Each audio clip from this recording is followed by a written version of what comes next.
Everybody, it's Brian Shannon from AlphaTrends.net. Today's Friday. It's the fifth day of the month, and it is starting out to be a bad month for equities. We lost about 1% for the S&P, Nasdaq 3%, Russell 3.4, the Biotechs down 4.5%, and bonds were down pretty good as well. The strength was in oil, the financials, and energy. So let's take a look at the stocks, the markets that is, and the charts and make some sense of it.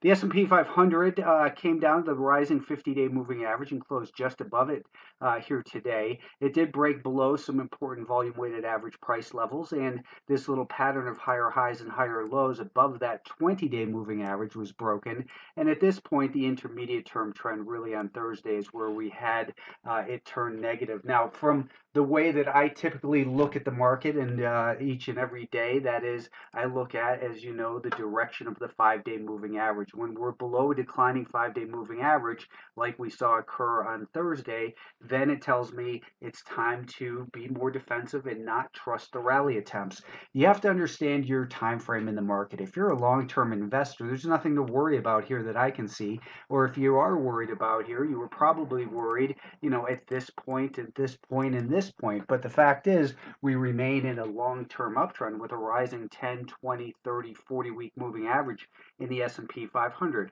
This week's little pullback brought us right to the prior peak over here. So we're heading into next week defensive, a little bit cautious. We have a declining 5-day moving average, and that tells us now that we have to look at the intermediate term trend as guilty till proven innocent. The week started out better, obviously, on a gap higher on Monday, but was unable to hold really those gap gains. And then, again, we are below a declining 5-day moving average. So until we can see that 5-day moving average flatten out and we are back above it, we're going to remain defensive.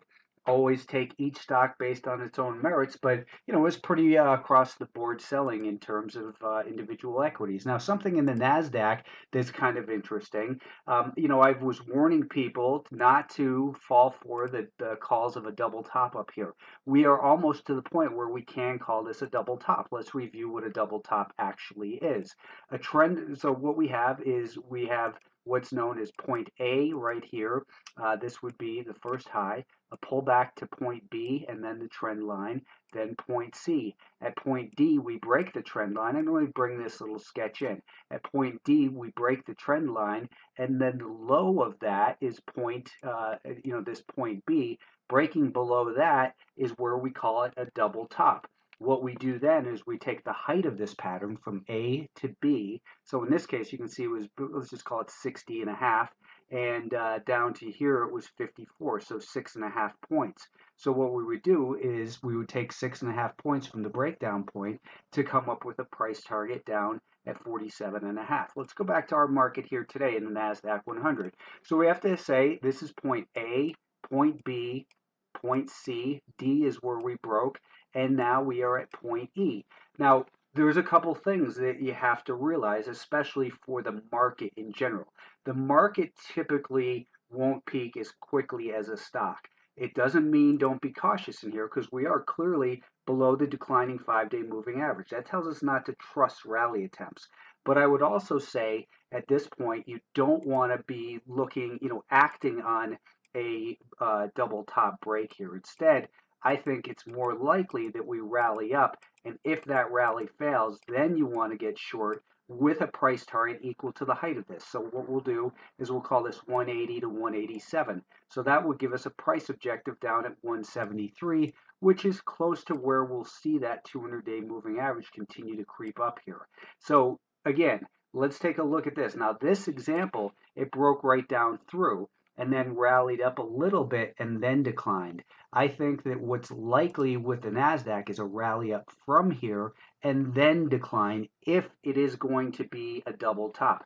Again, I'm not calling it a double top yet. We don't have that evidence. What we do know, though, is that we are below a declining 5-day moving average. Today, when we look at the daily chart, we came down to the 100-day, which in this case, we're looking at 2 day, each candle here representing 2 days. So this is our 100-day moving average. So when we look at it from that standpoint, it seems as though the market should get a better bounce before we have a better short opportunity, simply because we always ask ourselves, where has the market come from?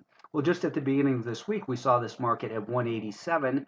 Then we saw it drop down to 178, a 9-point drop, or about 5% here over the course of from the peak to the low. So it's a little oversold. Maybe we get a bounce, but I certainly think you have to be quite defensive in terms of that bounce. For this market to become neutral again, what we would need to see in the Nasdaq would be to see something like this. Let's just move this over and sketch it out. If we were going to recover, maybe it would do something like this, then create a little shoulder, a head and a shoulder, and then, something like this. That 5-day moving average would creep down on this market, and then maybe it gaps up, let's say. It gaps up and then continues to run and does this, then that 5-day moving average would move higher. That is not a prediction, it's a scenario. I think the more likely scenario is that we do see a little bit further weakness, especially, when you have to consider things like an election coming up and nervousness about that. But I'm not here to predict. I'm here to anticipate all the potential scenarios so that I'm not caught off guard and then have to say, does the potential reward make it so that I should take the risk? Now, when we look at the Russell 2000, what we saw in the Russell was we saw a lot of key levels being broken. First, we had this low from May, and the volume weighted average price from that low was hit numerous times.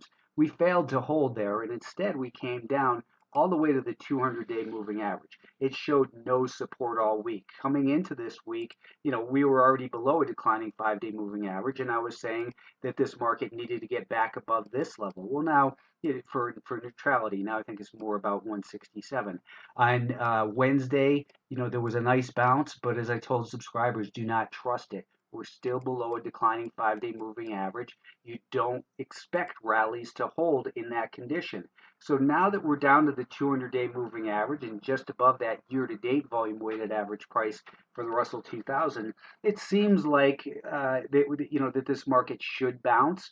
And if your time frame is shorter than a swing trade, or if you're looking to, let's say you thought today was the low, well, maybe you anchor a VWAP off of that and say, now if it can hold above that Monday morning, then you want to buy. Your next objective might be up to this 64 level. Maybe take a little bit off. That 5-day moving average comes down and starts to flatten out, and then perhaps we head for the week to date, or what's now the month to date volume weighted average price right up in here.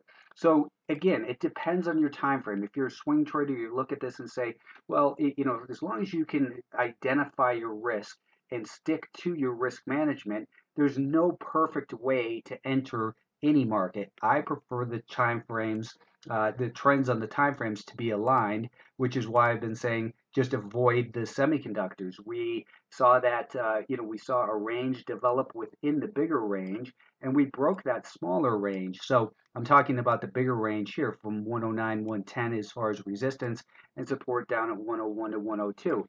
Well, we broke below this lower band, which is also, if you look in there, you can see this is the 200-day moving average, and that purple is the year-to-date volume-weighted average price.